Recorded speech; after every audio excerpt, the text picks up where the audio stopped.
proverbe, toutefois, il limite, j'aimerais vous rappeler que la fête des pères actuelle remonte au XXe siècle. Et ceci a été initié par une dame, une américaine, du nom de Sonora Smart Dodd. Cette dame voulait souligner le mérite de son papa.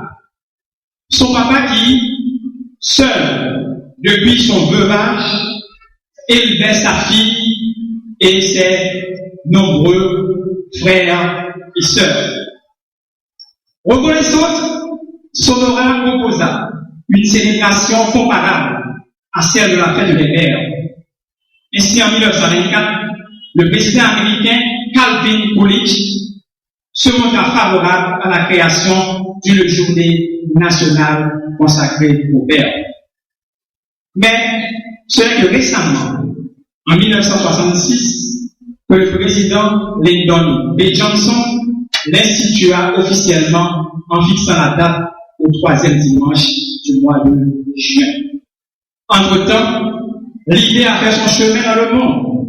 Et c'est ainsi que nous autres aussi, nous avons adopté au moins c'était toujours le 4e, le 5e dimanche, pour fêter les pères. Mais quelle fête!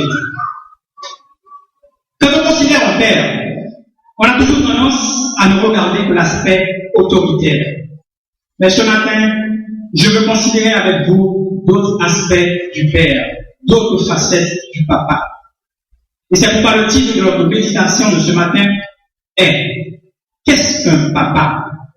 ou, si vous voulez, quels sont les qualificatifs d'un papa ou d'un vrai papa. Mes frères et mes sœurs, s'il est vrai que beaucoup de papas, de par leur comportement, de par leur attitude, donnent des raisons valables pour qu'on fasse la différence entre papa et maman, pour qu'on méprise même ce jour consacré au papa, la Bible, elle, semble ne pas aller dans ce sens. La Bible semble accorder la même importance tant au père qu'à la mère. Lorsqu'elle dit dans Proverbe chapitre 30, verset 17, et je lis pour vous, l'œil qui se moque d'un père et qui dédaigne l'obéissance envers une mère, les corbeaux du torrent le perceront. Elle poursuit en disant, au verset 22, au verset 24, écoute ton père, lui qui t'a engendré, et ne méprise pas ta mère quand elle est devenue vieille. Et au verset 25, nous lisons que ton père et ta mère se réjouissent. Dans aucun de ces versets, il n'est dit d'avoir une attitude envers la mère seulement. Donc, mes sœurs, les mamans, ce matin, vous qui êtes ici, il revient à vous de rehausser l'éclat de la fête des pères. Car la Bible a mis le père et la mère auprès des enfants pour leur total épanouissement. La Bible n'a pas mis la maman out le père. La Bible n'a pas mis le papa out la maman. La Bible a mis le père et la mère pour l'épanouissement total, complet des enfants. Paul, dans le texte que nous avons lu tantôt, déclare au verset 11, j'ai été pour chacun de vous ce qu'un père est pour ses enfants. Il va sans dire que, si Paul le dit, c'est que le père a sa place, a toute son importance dans la famille. Alors, qu'est-ce qu'un père doit être pour ses enfants? D'abord, le père doit être pour ses enfants un enseignant. Le rôle de tout enseignant, mes frères et mes sœurs, est de former. Donc, le père de famille a pour responsabilité d'enseigner, de former son enfant. Vu sous l'angle du père de famille, cette responsabilité est un tout. Elle est spirituelle, intellectuelle et émotionnelle. En Deutéronome, chapitre 28, versets 18 à 21,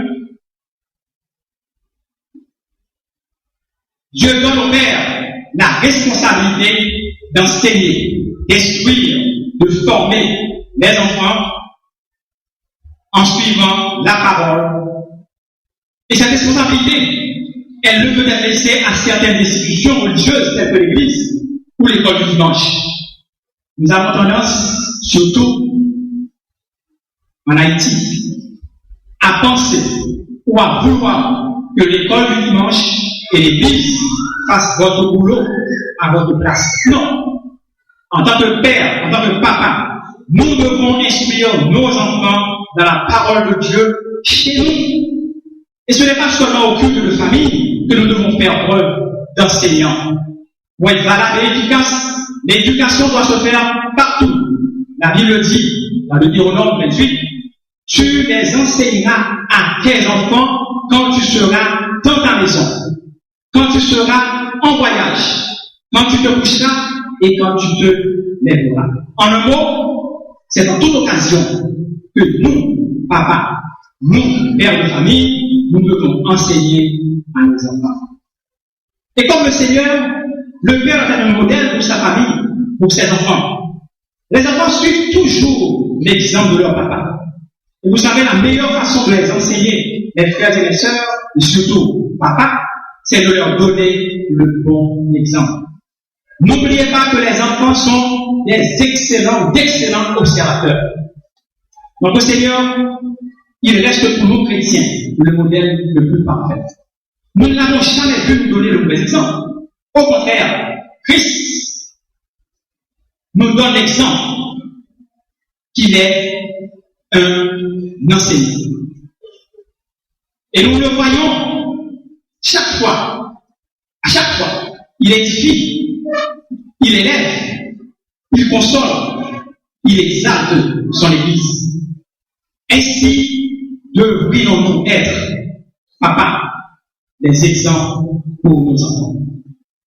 Le Père est non seulement un enseignant pour ses enfants, mais il doit être aussi un leader, un chef, une autorité.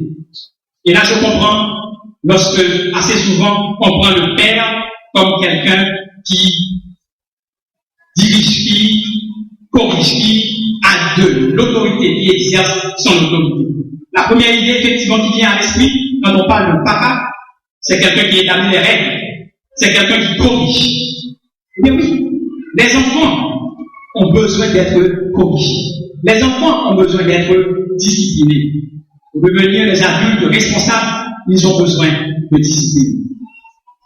Certaines fois, dommage, certains papas croient que la discipline, l'autorité suppose traitement sévère, suppose des menaces, suppose des propos blessants.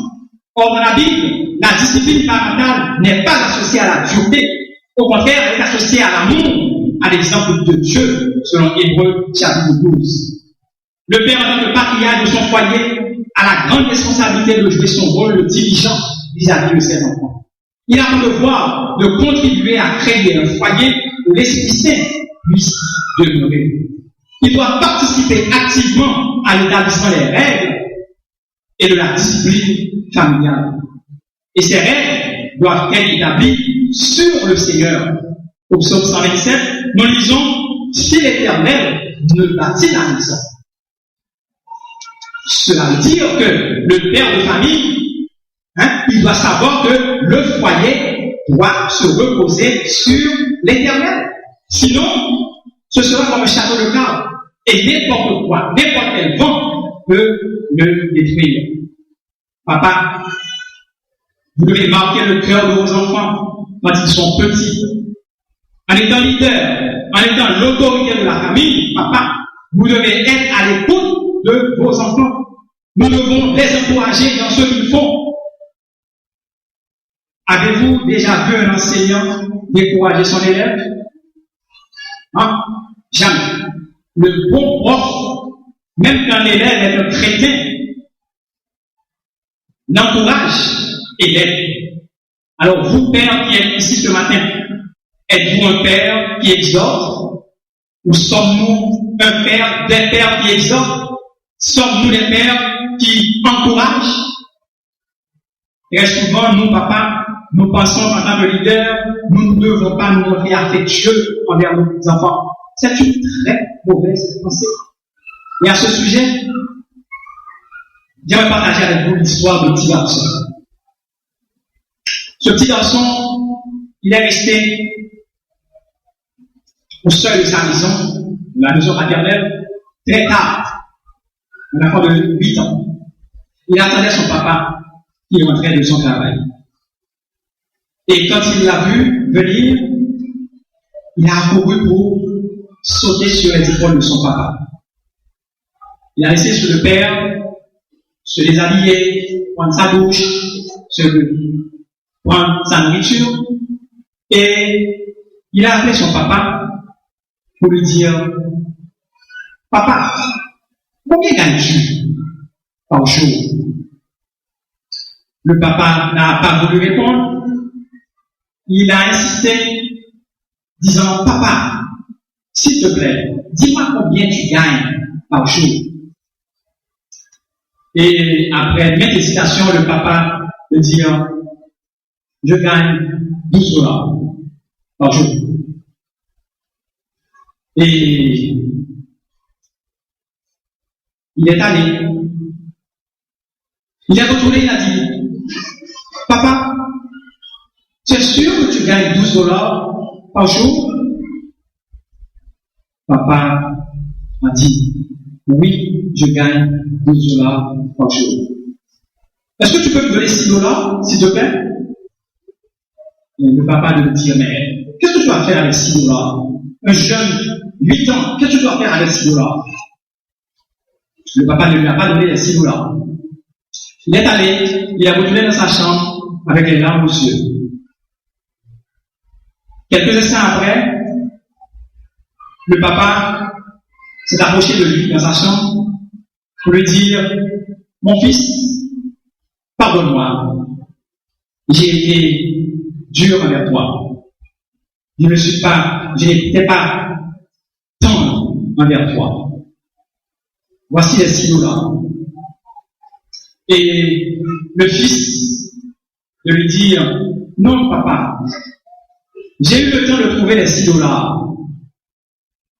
J'en avais besoin parce que je voulais avoir 12 dollars pour acheter ta journée. Et maintenant, c'est le papa qui est fondu. Quelle leçon pour ce père de famille. Nous autres papas,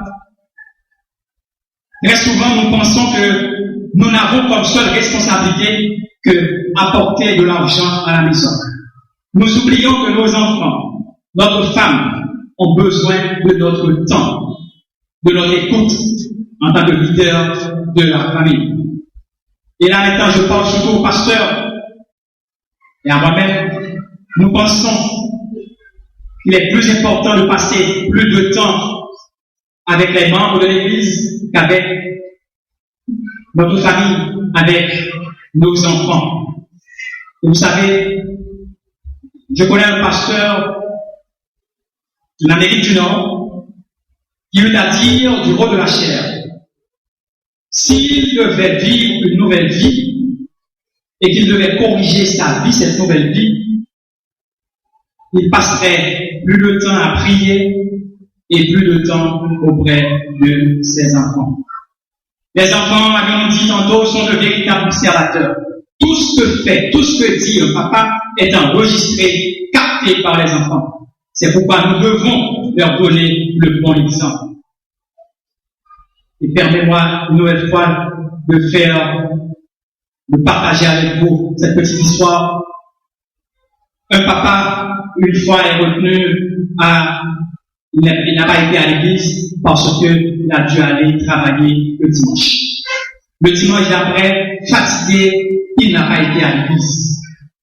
Et le troisième dimanche, il ne s'est pas senti en forme. Peut-être, s'il y avait chikungunya, je dirais qu'il était atteint de chikungunya, il n'a pas été à l'église. Et son fils de 5 ans, le lundi, après le troisième dimanche, lui dit: papi, tout triste, mais qu'est-ce qui s'est passé? On va avoir un mois le picon n'a pas été à